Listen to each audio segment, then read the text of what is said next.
That breaking news unfolding in Appleton at this hour. Police swarming a southwest neighborhood after welfare check has escalated into some kind of standoff. This video from our crew working the scene right now from the 1300 block of South Riverdale Drive. That's where Samantha Cavalli joins us live after talking to police about the details of what's happening. Samantha.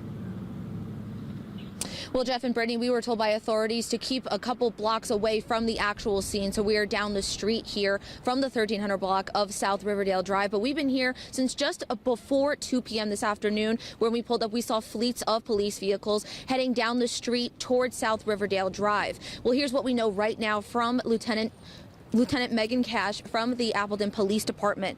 Earlier this afternoon, officers responded to a home on the 1300 block of South Riverdale Drive for a welfare check.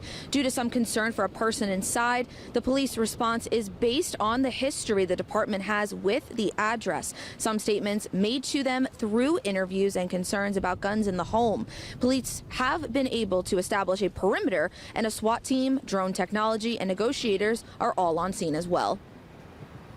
It's an evolving situation. We're working with the area schools that are in that area to maintain what we have, what is evolving, and to keep our community as safe as we possibly can.